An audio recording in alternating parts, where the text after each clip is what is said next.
Kimbangu commence la partie ouverte de sa mission le 6 avril 1921 par un acte de puissance, la guérison au nom de Jésus-Christ d'une mourante. 4 idées forces dominent le message de Papa Simon Kimbangu. Lecture et compréhension de la parole de Dieu, c'est-à-dire la Bible, respect rigoureux du décalogue, abandon du mal sous toutes ses formes, y compris la sorcellerie, pratique de la charité ou de l'amour entre tous les hommes de la terre.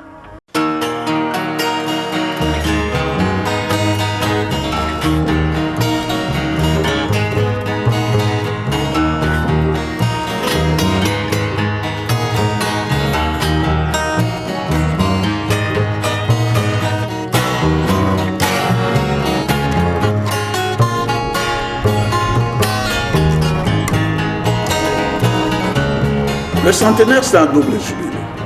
Le deuxième jubilé d'or. Le jubilé, c'est une année de libération. Et pour nous, le contexte maintenant, nous avons connu ce qu'on appelle la libération politique. Mais nous devons espérer maintenant la libération spirituelle.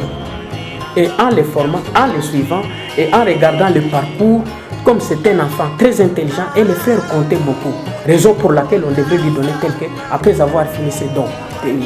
Arrivé en 6e, on devait lui donner une classe pour former les autres. Il est allé passer un examen à Bruxelles et il était premier. C'est comme ça qu'il est rentré. Il est rentré administrateur assistant à l'époque. Hein, alors que nous sommes encore à l'époque.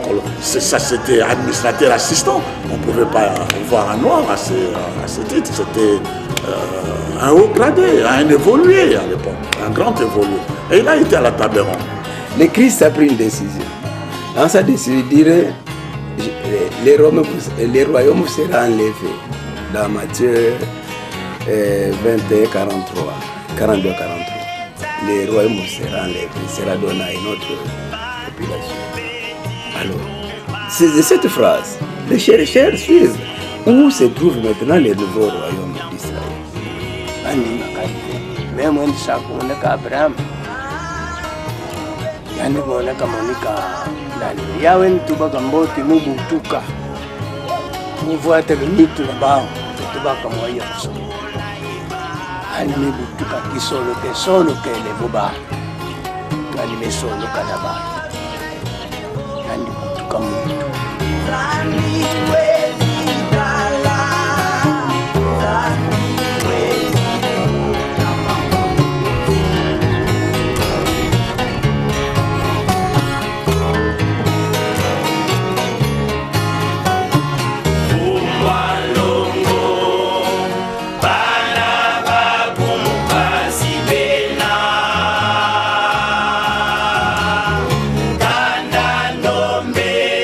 Boma, janvier 2014.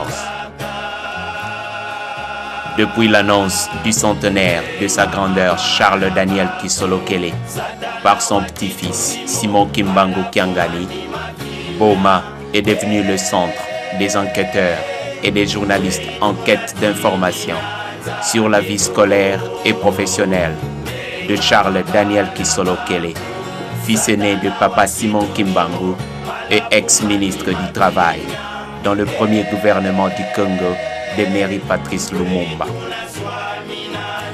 Boma, ex-Vivi, fut la capitale de l'État indépendant du Congo.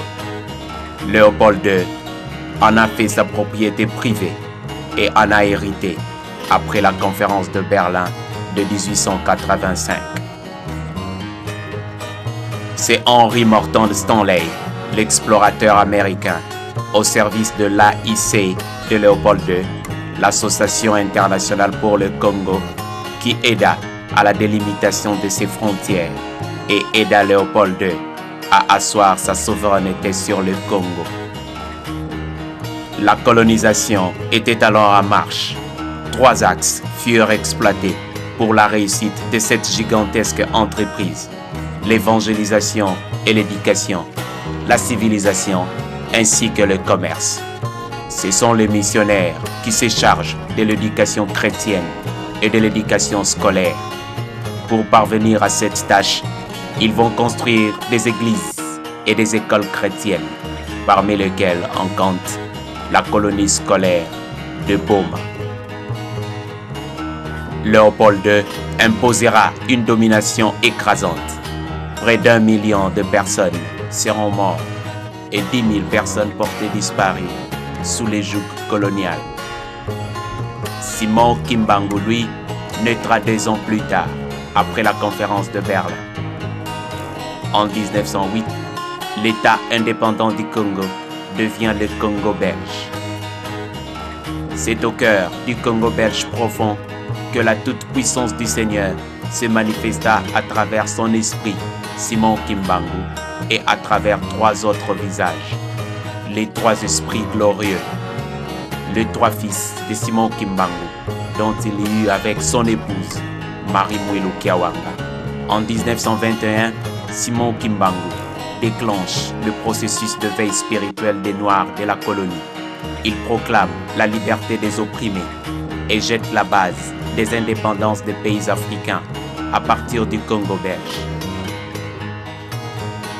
Les colons de leur part vont vite repérer son arme la plus redoutable. C'est son fils, Kisolokele Lukelu. L'ombre de son père était moins gênant.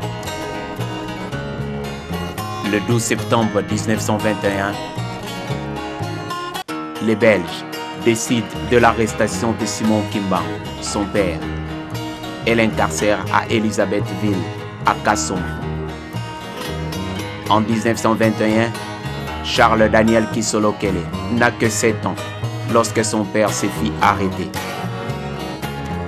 Quoiqu'il n'ait été qu'un enfant, les colons l'ont perçu comme une menace susceptible de déstabiliser l'empire colonial. À l'âge de 7 ans, je ne sais pas si vous avez une histoire similaire. Un enfant, 7 ans, il comparait devant un conseil de guerre. C'est du jamais vu sur cette terre des hommes.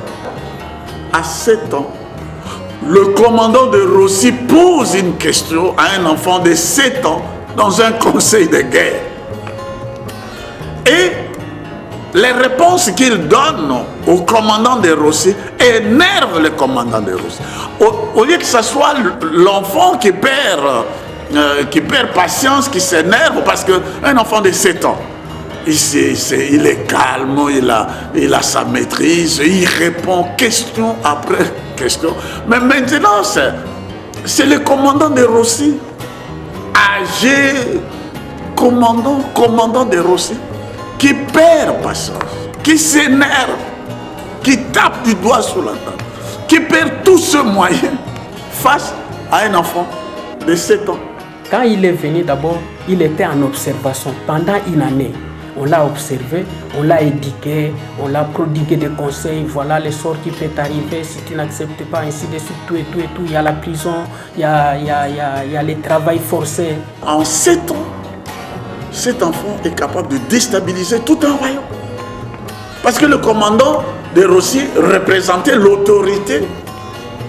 Et si celui qui représente l'autorité est déstabilisé par un enfant qui a 7 ans, lorsqu'il va grandir, on voyait déjà que le royaume colonial belge était tout simplement, la colonie, même le royaume, était tout simplement déstabilisé.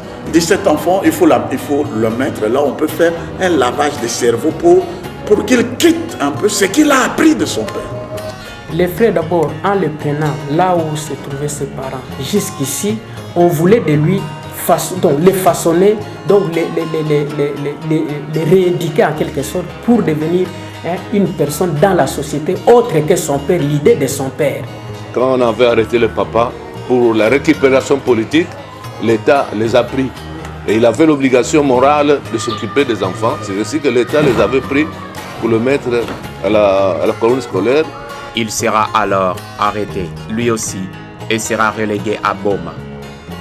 Désormais, c'est la ville de Boma qui va livrer le secret de l'essence de la mission, de la grandeur de cet homme. Boma signifie serpent. D'ailleurs, c'est le serpent qui a été aussi dans le paradis. Babowa ezalaki ebele na mboko.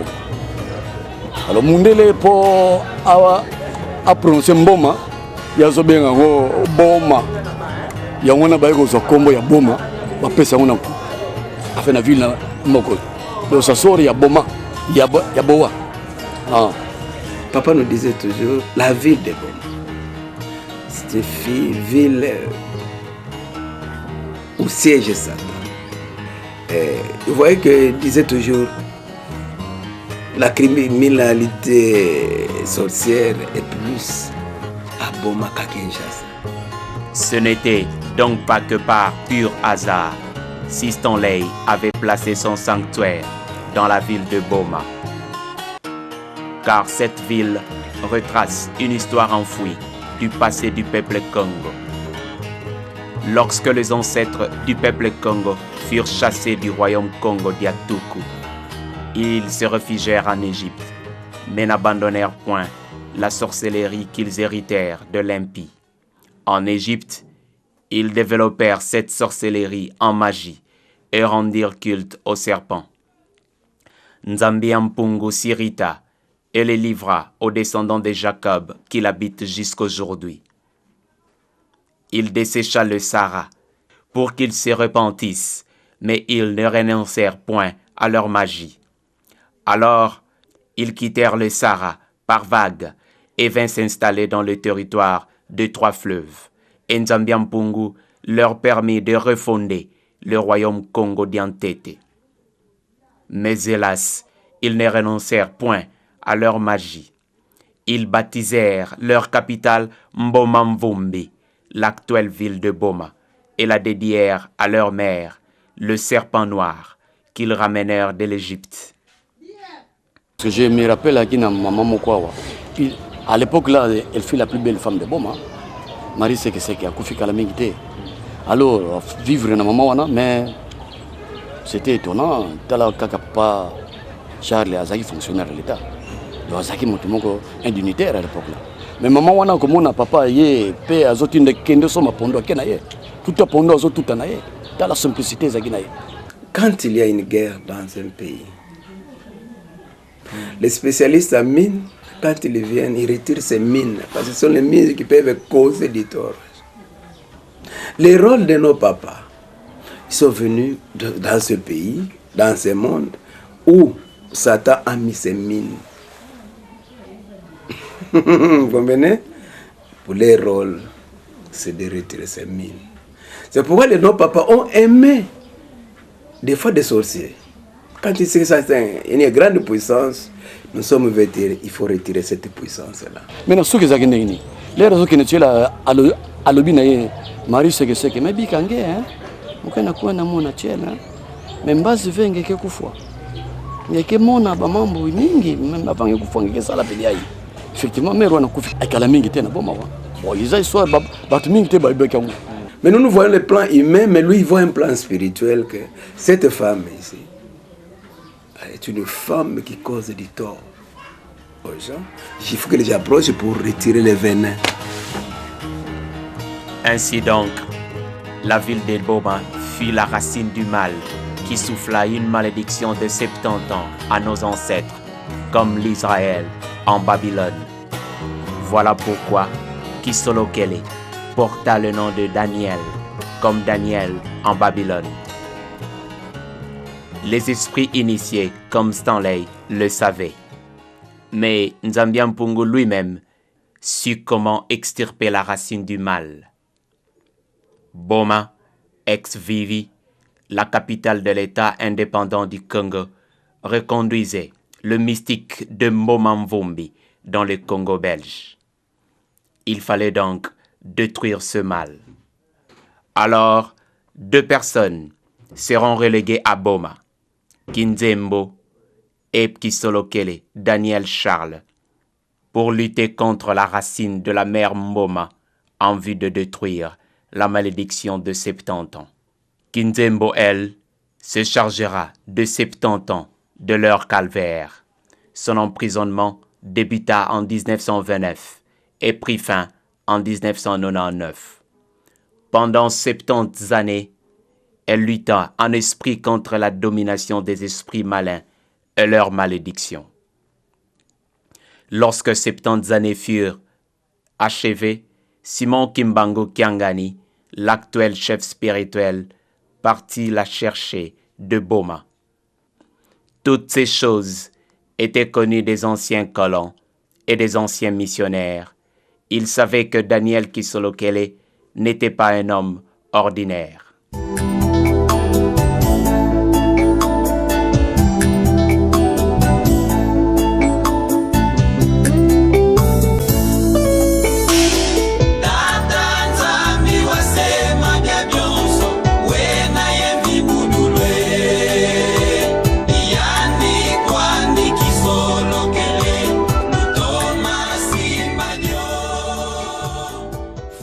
Le 12 février 1914, Charles Daniel Kisolokele Lukelo naît.